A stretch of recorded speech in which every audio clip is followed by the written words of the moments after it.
Sur les thérapies complémentaires au CHU de Nantes, beaucoup de pratiques. Il faut savoir que le CHU de Nantes, c'est 3000 lits, c'est 6 sites. Donc un peu de mal à circonscrire un peu toutes ces pratiques et ces professionnels formés par le CHU, formés par d'autres organismes, formés par des organismes qui n'avaient pas forcément pignon sur rue. Donc l'idée, c'était effectivement de mener cette réflexion très stratégique, justement, portée par le CLUDESP, on en parlera tout à l'heure, sur l'exercice de la pratique. Donc en 2015, nous avons souhaité effectivement faire une enquête que nous avions réalisé sommairement pour connaître à la fois les professionnels, au-delà du nom, du prénom, dans quel service ils pratiquaient. Et puis la question qui était importante, et elle a beaucoup d'importance aujourd'hui, c'était le fait de savoir si, au-delà de leur pratique, je dirais entre guillemets individuelle, dans les prises en charge des patients, est-ce qu'ils souhaitaient rencontrer d'autres professionnels pour partager cette expérience. Le rapport de l'AP-HP en 2012 était fort intéressant dans leur démarche, je dirais, d'évaluation, démarche qualité, état des lieux. Donc nous avons repris essentiellement ou presque entièrement cette méthodologie d'état des lieux. Donc vous voyez, sur les 75 répondants, 77% sont des professionnels, enfin étaient, parce qu'il y en a beaucoup plus maintenant, représentés par la profession paramédicale. Voilà, avec une majorité d'infirmières et d'aides-soignantes, bien évidemment sur des traitements, des prises en charge psychocorporelles. 22% représentant le corps médical, essentiellement médecins, chirurgiens dentistes et sages-femmes, et là, à grande majorité, en pratiquant l'hypnose.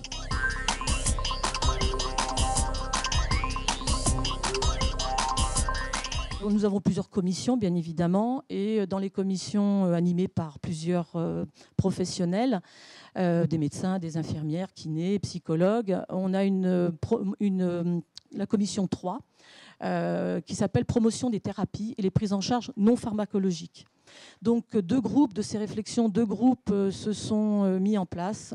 Un groupe d'hypnose et puis les thérapies corporelles. On est vraiment dans une approche à la fois pluriprofessionnelle et pluridisciplinaire, puisque les professionnels sont issus à la fois de la santé mentale, sont issus aussi de la gérontologie, qu'ils soient médecins, kinés, psychologues. Beaucoup de psychologues font de l'hypnose au CHU de Nantes. L'idée aussi, c'était donc d'harmoniser les thérapies complémentaires dans le but d'établir un référentiel de bonnes pratiques et de recommandations, surtout en lien avec les recommandations de la HAS. De développer et valoriser l'expertise des professionnels tout en encourageant une dynamique de formation et de recherche. Ça, c'est très important. Il y a vraiment une réflexion autour d'un projet de service. On est vraiment là-dessus. Il y a plus ce qu'on avait rencontré il y a quelques années sur des projets, des démarches individuelles de soignants qui souhaitaient avoir une formation et qui mettaient en exergue leur pratique. Aujourd'hui, on demande une formalisation que nous relisons, que nous validons en instance et que nous portons et que nous travaillons avec le bureau de la formation continue pour vraiment avoir une formation, des actions de formation, une offre de formation très ciblée. L'offre doit s'appuyer sur des recommandations de guides de bonne pratique, de procédures opérationnelles standardisées et aussi elle doit être libre et intégré au projet de service, et c'est ce que je viens de dire. Vraiment, on insiste beaucoup sur la notion de projet de service. Par contre, nous insistons, nous, en tant que paramédicaux et médicaux d'ailleurs, sur la traçabilité à la fois de l'acte, traçabilité en termes de raisonnement clinique pour les infirmières et pas que pour les infirmières, pour qu'il y ait vraiment une traçabilité dans les dossiers de soins.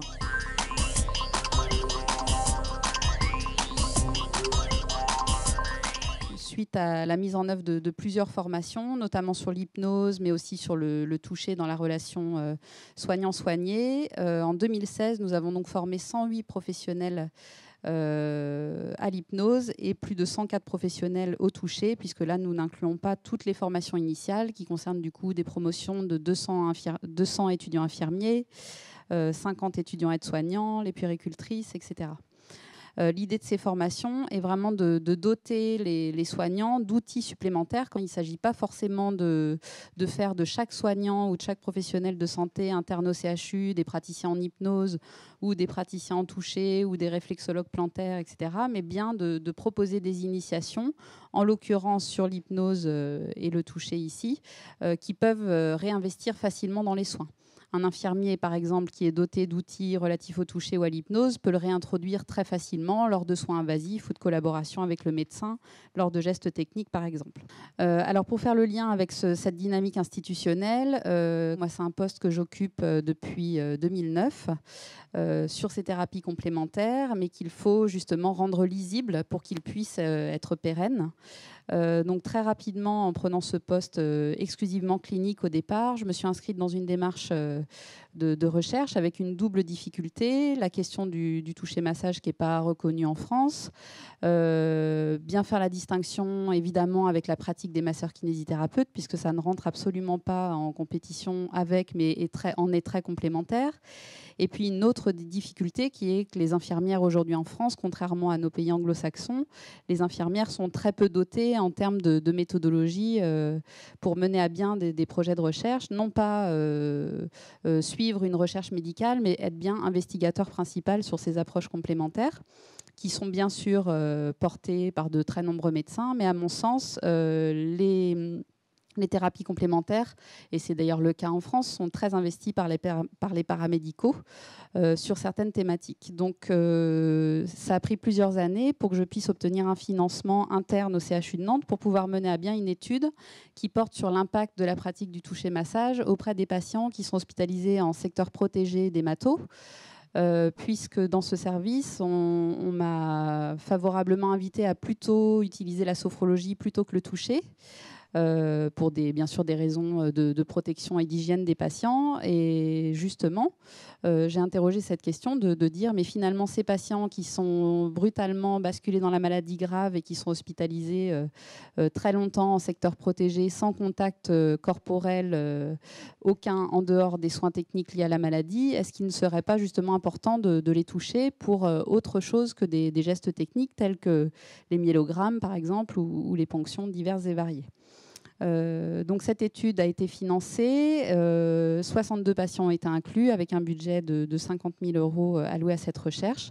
Donc j'ai bien sûr été soutenue par l'institution, par l'encadrement et par la direction de la recherche clinique et de l'innovation du CHU de Nantes, qui a du coup mis à disposition statisticiens, chefs de projet pour m'aider dans la réalisation de cette étude qui est donc terminée et qui est en cours de publication. Suite à cette étude, évidemment, la demande en termes d'approche complémentaire a explosé. Et dans le cadre d'un autre travail de recherche que j'ai mené sur l'année qui précède, il est montré qu'effectivement, il y a de réels enjeux pour le patient dans la pratique du toucher-massage, mais bien au-delà, il y a de vrais enjeux aussi pour les professionnels.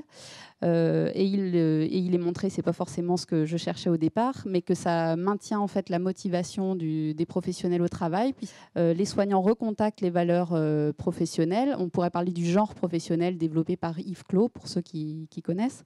La question du genre professionnel soignant est très fort et très mise à mal aujourd'hui.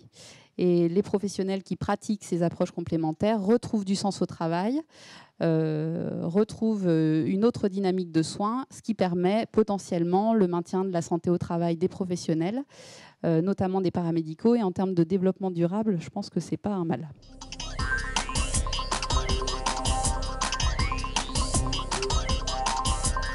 Le toucher-massage, ça consiste en quoi ? C'est finalement une approche globale du patient avec un accompagnement par le toucher, donc qui sont des gestes très doux, très enveloppants, qui permettent au patient de se détendre, de se relaxer, mais aussi d'être accompagné du point de vue du schéma corporel, notamment. Je pense à une patiente que j'ai vue cette semaine qui a subi une double mastectomie, par exemple, pour qui on faisait un soin de toucher-massage sur l'amélioration de la relaxation, notamment au niveau des membres supérieurs, et qui m'a demandé, du coup, d'avoir un toucher très doux au niveau du site d'intervention, donc bien sûr qui était à distance de la chirurgie puisque les cicatrices étaient bien sûr tout à fait saines. Et elle m'a renvoyé ceci, elle m'a dit mais finalement c'est la première fois que l'on me touche ici depuis que je suis malade. Donc évidemment, ce n'est pas le cas, puisqu'elle a eu des pansements très régulièrement, elle a eu une surveillance accrue des professionnels de santé pour l'accompagner sur cette dimension de soins liés à sa maladie. Mais finalement, là, ça lui a permis de se réapproprier en partie, en tout cas, pas exclusivement, mais en partie, ce corps qui a été malmené par la maladie, par les traitements. Ça lui permet de le réinvestir aussi d'une autre manière par le toucher, en complément, bien sûr, d'autres professionnels, comme les psychologues, comme l'approche hypnose ou sophro, par exemple. Donc c'est aussi remettre en forme, pas seulement remettre en forme au sens redonner de l'énergie ou la pêche, c'est aussi remettre en forme dans le sens accompagner d'un point de vue corporel les patients. Est-ce que dans la technique, donc le soignant fait le toucher massage et le patient aussi, enfin, il y a une sorte de relais justement pour se réapproprier son corps ou pas ? À mon sens, il ne s'agit pas de faire sur le patient, mais de faire avec. C'est-à-dire que bien sûr, dans les approches corporelles, on peut avoir tendance que forcément, c'est le soignant qui agit. Mais finalement, je demande au patient aussi d'être pleinement présent à ce qui se passe et d'y participer activement. Dans les séances que je propose, c'est toujours le patient qui a le choix. C'est-à-dire qu'il a le choix de me dire non, aujourd'hui je suis trop fatigué, aujourd'hui je veux faire de la sophrologie, je veux m'approprier des outils pour les réinvestir lorsque j'en ai besoin. Je veux faire du toucher-massage parce que j'en ai besoin de recevoir des soins qui passent par le corps mais qui sont autres que des soins techniques qui sont uniquement liés à ma maladie. Donc c'est vraiment le patient, entre guillemets, qui pilote. Pour la partie hypnose, est-ce que vous pouvez dire deux mots du contexte dans lequel c'est utilisé et un peu, tout à l'heure, en matière de formation, vous parliez de gradation entre le DU et après, dans les services, comment ça se décline. Oui. Est-ce que c'est de l'hypnose c'est de l'hypno-analgésie ou de l'hypnose conversationnelle enfin, voilà. C'est surtout de l'hypnose conversationnelle, en fait, pour les initiations qui sont destinées aux paramédicaux, justement sous forme d'outils qui peuvent réutiliser au quotidien sans approfondir, vraiment, donc plutôt sur l'aspect conversationnel, diversion, distraction. Donner un exemple peut-être Eh bien, par exemple, ça peut tout à fait être sur une situation de soins où le soignant va faire une prise de sang, par exemple. Il est confronté à un patient qui est très anxieux ou à un patient qui est très douloureux. Donc du coup, il va être doté de techniques facilement réutilisables en termes d'hypnose conversationnelle pour qu'il puisse réinvestir ces outils-là lors des soins qui peuvent lui poser problème dans la pratique quotidienne. Après, ceux qui souhaitent approfondir, eux, après, ils peuvent avoir accès à un DU ou à d'autres formations. Aujourd'hui, l'idée au CHU de Nantes, c'est pas de générer de la frustration. Les aides-soignantes sont très, très demandeuses, à la fois dans la prise en charge de la douleur, à des réponses, à des offres de formation peut-être très adaptées. L'idée, c'est pas de cloisonner les professionnels parce qu'on est vraiment dans une démarche pluridisciplinaire et pluriprofessionnelle, même dans la transdisciplinarité. L'offre qu'on propose est de concert avec le bureau de la formation continue. C'est vraiment une offre, là, du coup, adaptée, donc graduée, c'est-à-dire pour les aides-soignants, ça va être de l'hypnose conversationnelle. Après, les infirmières, ou je citais tout à l'heure les sages-femmes ou les psychologues, on va être sur des approches de 3 jours plus 1 jour à distance. Après, on peut aussi adapter des formations en lien avec des projets de service. Et là, on est vraiment dans cette application-là, vraiment dans la recherche du projet de service, parce que beaucoup de professionnels entendent parler de l'hypnose, on va tous dans l'hypnose, non. Et dans les filières de prise en charge des patients, c'est peut-être pas l'hypnose qu'il faut, c'est peut-être pas la réponse, c'est peut-être la sophro, c'est peut-être une autre pratique. Il faut que ça soit ciblé avec vraiment un objectif, une coordination de soins de support. Voilà, à chaque fois, il y a une réponse vraiment. Le CLUD participe aussi à la réflexion sur la formation dispensée par les organismes extérieurs. La structuration au CHU est vraiment, vraiment, vraiment pointue.